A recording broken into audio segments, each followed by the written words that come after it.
Blessings of the Lady be upon you. We ride into battle as one of the foremost knights in all of Bretonnia, the Duke of Bordeleaux, Albrecht himself.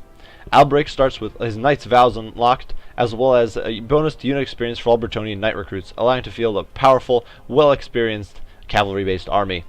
His income from trade is also boosted, allowing him to eke out just that little bit of extra money when he needs it in the early game, as well as in the late game when fighting against invaders from the Chaos Wastes. Foot Squires, Knights of the Realm, and Knights Errant provide him with a solid, early-game, mid-tier army, with which to defend his borders and take the war to all evildoers out in the King's name. So onward we charge, in the name of the Lady, in the name of the King Lewin, and for the god Manan. Here we are on the western coast of Bretonnia, starting off our campaign as the Duchy of Bordeleaux. Now, quick disclaimer early on, right off the bat. This is all based on my experience in Very Hard and Legendary, so some things here might not be as important to prioritize. There's much of a problem with playing on lower difficulties settings, though everything should still apply even there. Furthermore, I'm not going to be covering basics for Bretonnia here. If you're looking for basics on like what builds to do or how to do late game Bretonnia or that sort of stuff, definitely not going to be happening here. I'm just going to be covering the nuances of Bordeleaux in the early game. Bordeleaux's late game is practically identical to Bretonnia's, and most of their strengths and weaknesses are the same as well, so I'll only really be covering the differences and what you need to do in early game to get yourself set up to get to that later game situation. So just so there's a quick heads up. Strengths and weaknesses are practically the same as Bretonnia's for all intents and purposes. Good cavalry, cheap infantry, a fairly forgiving start as far as having access to trade and only one enemy nearby. The main problem with Bordeleaux is that their expansion is not as convenient as for other Bretonians. Their economy is strong, even by Bretonian standards. It's a little stronger because of their trade bonus, which can be pretty beneficial in early game when you're trading with all the Bretonians. They have a somewhat, except for Artois, they can trade with all of the Bretonian factions right off the bat, which is pretty beneficial for obvious reasons. They have a strong port in the form of the Bordeleaux port. They do start with a free hero and a pretty solid early game roster. They don't get trebuchets, which is definitely a bit of a problem, I think, because it means that you can't rush cities as easily. But you do get a free paladin who can help you with your troubles, and unlike the damsels, he's much better combatant. He's much better in early game than the damsels are in early game. Damsels need to be built up. They need to be given they need to level up to get better magic, that sort of stuff. Whereas the paladin's a pretty strong melee combatant right off the bat. Of course, he's a hero. He's got some armor, which most early game units struggle against, that sort of stuff. Disadvantage is much of the same. Chivalry is a bit of a problem. Peasant economy limits how many infantry you can field. While your economy and walls are free, your garrisons are, while your economy is strong and your walls are free, you're certainly once again affected by peasant economy, which is a bit of a limiting factor. You need to invest in two economic structures to max out economic buildings, and your garrisons tend to be really bad. Of course, their infantry is really bad as well, without boosts from, say, a Grail Relique, or without fielding either Foot Squires or Battle Pilgrims. Otherwise, their infantry is really pretty trash tier. Cavalry is pretty expensive to field. They're pretty cost inefficient. So definitely some problems. Their lords are very strong nonetheless, still, like Bretonnia. So basically the same pros and cons as Bretonnia. So going over the start, you can see you get Bordeleaux, you get Aquitaine. Aquitaine is not leveled up to rank 2. That's probably the first most glaring difference between this and Corone and Carcassonne, because it's not a port, so you don't get both a farm and a harbor. You only get the farm. Fortunately, the Bordeleaux port is a bit stronger than a generic port, and of course can be leveled up to a pretty high level, where it will be generating very high income, a bonus to tradable resources, and bonus chivalry. Now, it's actually a stronger port than, or it's actually a weaker port than Marienburg as far as raw incomes generated, but it does have some of those additional benefits, which can be pretty helpful. So there are two ways to start Bordeleaux, just like every other Bretonnia, really. Every Bretonian faction is affected by the Greenskin Incursions. The Greenskin Incursions, as far as I know, are caused by the Skull Smashers, and if you kill them, they go away. I'm not entirely sure if it's true for Carcassonne as well, but I know that all three factions get Greenskin Incursions. The problem is that neither Bordeleaux nor Carcassonne are in a position to deal with the Greenskin Incursions. You can't really leave your home base and wander off halfway across the map trying to put down greenskins that are at that point going to be ready and have a very solid army ready to resist you that you can't really fight your way through. So the simple fact is that you have to kind of wait out the Greenskin Incursions. But nonetheless, you can do some early game aggro, especially as Bordeleaux. Your key opponent in early game, every Bretonnian faction gets an early game enemy that they may or may not have to fight, depending on who it is. But in your case, it is Mousillon, which is the vampire count undead faction. As you can see, they have a pretty strong early game start. They have a level 3 settlement, the Shady Township, with walls. So, and of course, those come in with Crypt Horrors, Vargheists, Black Knights, Graveguard, all that sort of stuff. So it's a very strong garrison. Nonetheless, you can storm it. You can get an early game takeout on Mousillon, and that's one of the first strategies I'm going to be covering. The other one is a more drawn out, lengthy strat. So, first and foremost, though, covering tech, chivalric code into the confederating Lyonesse. I think Lyonesse should be your priority because you want to confederate him so that you can defend so you can control all of this province, all of the Lyonesse province, and control Mousillon. Alternatively, you could try to get for Bastogne. I would not bother with Artois because that is a little bit out of the way and a little bit more annoying and hard to defend. So I would definitely try to get Lyonesse and then Bastogne as a priority confederation. So yeah, if you're going for a rush strat, you will at turn 2 have Orc Incursions. There's nothing you can do about that. But what you can do is you take Albrecht the Bordeleaux, pull him out of pull him off the water into your main area, into your main region, drop a peasant unit so that you're not going over the peasant economy limit, and crank out 4 men-at-arms really quickly. Now you can deploy Paladin. You can move your Paladin, say, over here, and deploy him there to counteract any unhappiness issues, and kind of keep tabs on Mousillon. Mousillon will usually, after a few turns, as long as you don't play too aggressively, this might be a little too far forward, but they will take this army and they will move it out. And they will not go fight you. They will go fight Bastogne. They might go fight Artois. They'll take their army away. And if their army wanders off to Bastogne, like deep into Bastogne, say like it wanders off to this area, then you can quickly load up your Paladin, throw him into your main army, and storm Mousillon. This will usually be a very narrow window of opportunity. You will have to besiege it. You will have to take a turn to build siege towers. Otherwise, well, you can just build a battering ram, and that's what I recommend. It only takes 1 turn to build it. Build a battering ram, storm Mousillon, and then you have a few options. You can raise it, which will cost you chivalry because it is still technically a human settlement or human/vampire settlement. So it would cause you chivalry to burn it, but that gets it out of your hair completely. Alternatively, you can occupy it, and if you occupy it, you need to defend it because it's going to be affected by Greenskin Incursions, just like Bordeleaux is. And so you can either split your army up, which can be very difficult because there will still be a Mousillon army roaming around, and most likely going after Aquitaine, perhaps after Bordeleaux. So you will want your army here to defend against Mousillon, the main Mousillon army led by the Red Duke. This army is pretty weak. It is going to be a mix of zombies, skeletons, spears, and skeletons. So it's not a concern from the combat stance, but you do need to defend. They will still be able to take and raise or occupy Aquitaine, that sort of stuff. So you don't want to be dealing with that, so you need to defend. And chances are you will want your full army here with Albrecht, because your cavalry is your key to winning. So you can build a new lord, throw a few units into his army, maybe a handful of peasant units. You will get 2 new peasant slots, and have them defend Mousillon. The alternative is to get a military alliance with Lyonesse, and this is what I would recommend doing. The rebels will always spawn, as far as I've been able to tell, right around here, maybe a little further south, somewhere like there. If you have a military alliance with Lyonesse, Lyonesse will strike out, kill the rebels, go back, rinse, repeat every few turns, and they will just defend you. They will defend you for a while. Eventually, you can confederate them. You don't necessarily have to rush it. You can get Lyonesse the option to confederate them at turn 11, and then wait another like 5-6 turns until you feel good and ready, and because obviously if you confederate them, you will not be able to fund their army. It's one of the few times where I found military alliance to be very useful. Once you've beat off the Red Duke, crushed his army, fortified Bordeleaux or fortified Aquitaine, not necessarily Bordeleaux, and all that sort of stuff, and most of the Greenskin Incursions have worn off, then you are free to start expanding. You can confederate Lyonesse, confederate Bastogne, go from there. And I'll be going over that slightly like mid-ish, early mid-game a bit in a second.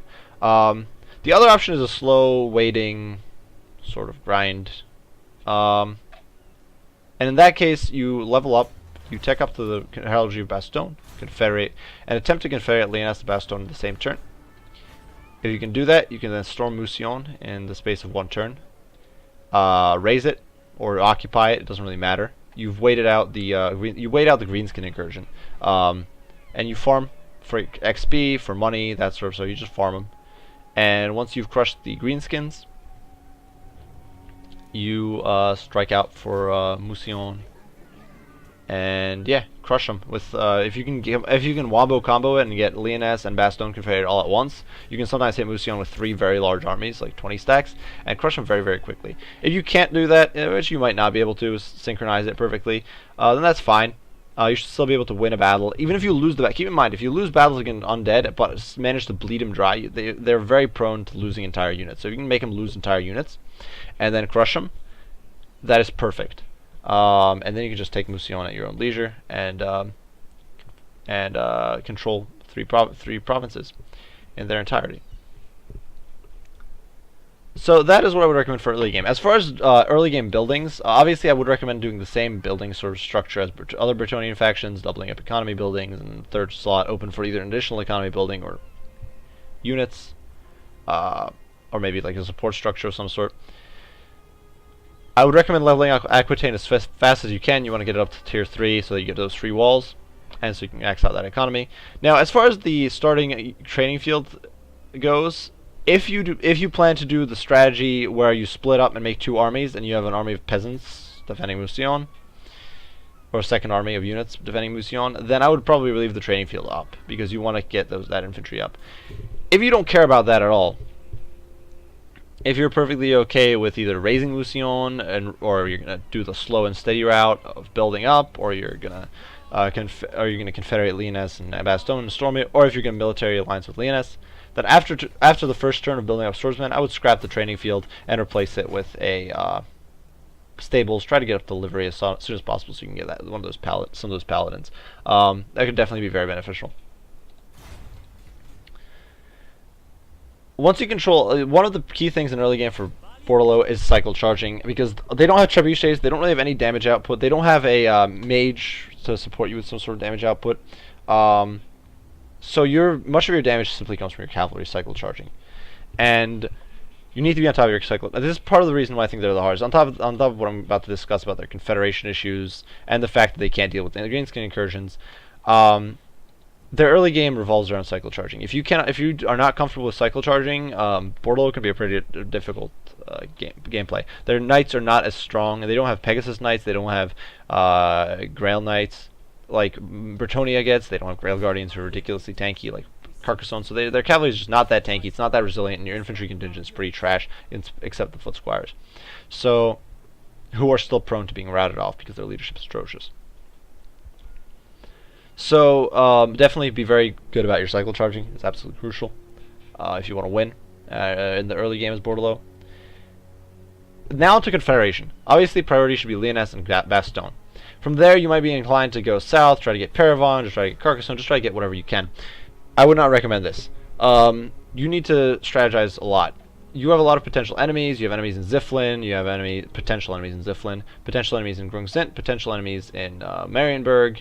Sometimes Empire will hate you, sometimes Carrick Norton will hate you, sometimes Skarsnik will hate you, Wood Elves are often your enemy, Estalia all the way down south is often your enemy, and of course Norska all the way up north is often your enemy. That's a lot of enemies. So you want to keep as few of them, you want to be dealing with as few of them as possible at a time. Once you get Ferry Bastogne, you're going to be on board with Ziflin. Now, Elves might start hating you at this point. Maybe they won't. Maybe they'll hold off until you confederate Paravon. Regardless, be wary. If the Elves declare war on you, it can result in them dragging Carrick Ziflin into a war against you, and they will start sacking and raising Montfort, which is over here. So, unless you're confident in either your ability to defend Montfort, in your relations with the Wood Elves, or in your ability to hold in your friendship with Carrick Ziflin, if you're in the green with them, for example, I would recommend preemptively raising Carrick Ziflin, just destroying everything, and raising both of their settlements here, Blackstone Post and Carrick Ziflin proper. From there, you can confederate Artois, and at that point, you will have this 4 you should have this 4 province block in the middle of Bretonnia, and that should be where you're going. Now, I wouldn't recommend going south because once again, that is begging for a fight with the Wood Elves, it's begging for a fight with Estalia, and it's very hard to defend this vast stretch of land. So in my experience, it's much better to confederate Bretonnia next. Sometimes Bretonnia will already control Marienburg, sometimes they'll already have destroyed Skull Smashers. Regardless, it's a huge economic boost. If you can take Bretonnia and then attack and take Marienburg very quickly afterwards. I've discussed this before. You can get Bordeleaux leveled up on Yield of the Sea, get 150% income bonus, leave it sitting in Marienburg. Massive bonus to your economy. You're going to make about 40. If you max out the port, it's about 4,500 a turn just from the port. It's huge. It's a huge amount of income. Definitely, you just leave Bordeleaux sitting there, and it might seem dumb. It might result into some of those chivalry penalties, but they're well worth the sacrifice. And you can always just leave a shrine there, which will undo any of those penalties potentially. It's a random chance, but it can happen, and it's worthwhile, I think. So you can always just build a shrine in Marienburg to counteract those negatives.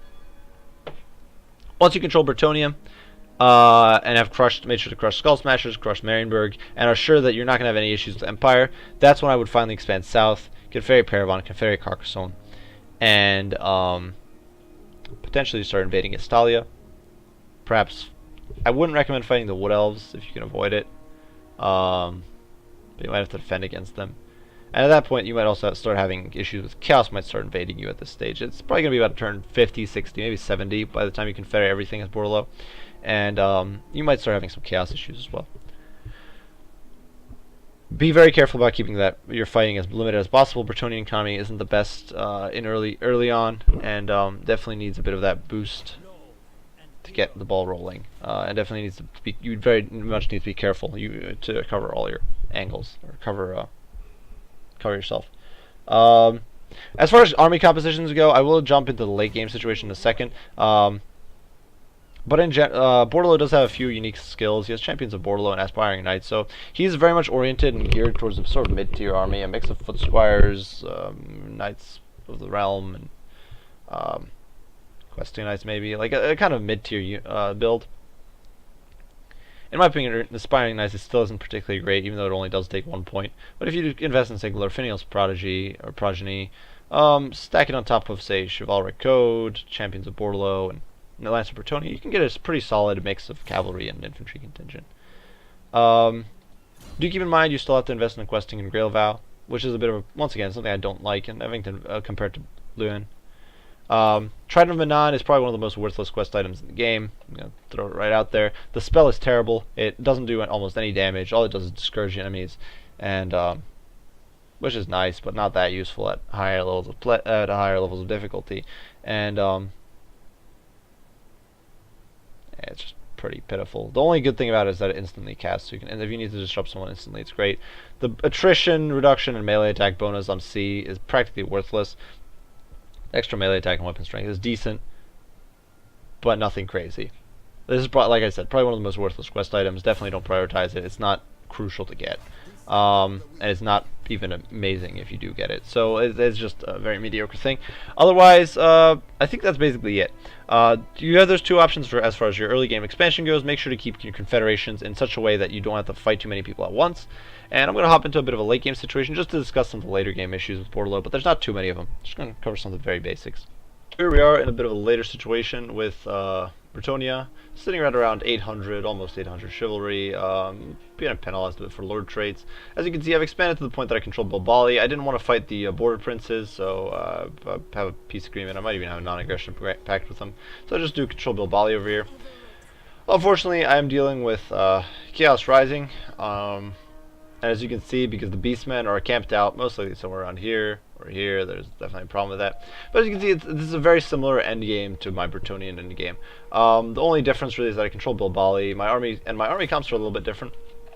Just testing different stuff out. Lewin, of course, is floating around with a trebuchet. This army is basically a mix of Knights Errant and Mounted Yeomen. I don't know why I ran the Knight in Mounted Yeomen. This is a bit of an older save, so not entirely sure why. They might have come free with the Lord. And as you can see, I don't have Bordeleaux here, but I would definitely recommend keeping him here nonetheless. Definitely a bit of a mistake. As you can see, it is a bit of an older save. I did get a Chantress up there, or a Damsel up there. dealing with chaos in my back line. You can see what Bordeleaux's army. It's not a full stack yet, but at the moment. Questing Knights, some Knights of the Realm, Pegasus Knights, Grail Knights. These two probably got thrown over from good old King Louis. As you can see, income very solid. Very powerful economy here with Bretonnia, and the Fan Chantress just camping out over here with a mix of men-at-arms, some bowmen, some trebuchets, Grail Guardians, of course. She starts out with a Paladin, some Battle Pilgrims. So it's a fairly straightforward endgame. There's not much to say, really. I have actually bothered fortifying Marienburg just so it would hold out a little bit better. Otherwise, it is basically a classic Bretonnian late game. Slowly building everything up, about to fight off chaos over here. Have Beastmen kind of running around, being a pain in the rear, but that is what it is. I actually didn't kill Scary Zithlin. As you can see in some situations, if you manage to get very good relations with them very quickly, you can actually become pretty close with them. You do have some technologies that can improve your public relations with dwarves, I do believe.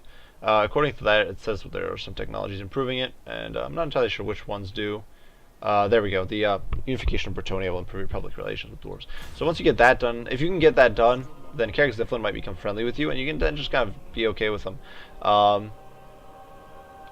Yeah, right now they're my military allies, helping me crush everybody. Just kind of helping me hold out. Empire is completely collapsed. Carrick Northern, though, is still pretty powerful, and I have military alliance with them as well. So, like I said, obviously it will often happen that you go to war with. It'll often happen that you go to war with dwarves, but if you can hold off on it, if you feel comfortable enough in your ability to kind of control them and be friends with them, then for sure be friends with them. As you can see here, the Wood Elves are all in decent standing with me, though Kingsglade has been raised, which leaves the Wood Elves practically no territory. And yeah, I have another Lord moving south, ready to get a new army built up. I do have stables. And yeah, this is basically the late game as Bordeleaux. There isn't much else to say. In the long run, I would leave Bordeleaux sitting in Marienburg. This is definitely, it is a bit of an older save, so the strategy is a bit wrong here, in my opinion. My own strategy is a bit outdated, but the comps still apply. The all this is still very functional. As usual, I would recommend doing greenskins unless you want more of a challenge, in which case you can definitely go up all the way up north and go fight that last battle up in the Chaos Wastes. So that is basically it. I do hope you guys enjoyed this guide. If you did, be sure to leave a like and subscribe down below. If you have any comments, criticism, anything you think I missed about Bordeleaux, be sure to leave that down in the comments, and I'll be sure to read and respond as soon as I can. The next guide for Carcassonne should be coming out fairly shortly. I already have the intro done for it. We're pretty close to it, so I definitely should be out fairly soon. I'm going to be keeping working on that, as well as, of course, the playthrough as Wolfric. And yeah, we're gonna be keeping churning out those quick match gameplay videos. As usual, I appreciate you all for watching, and Wyvern out.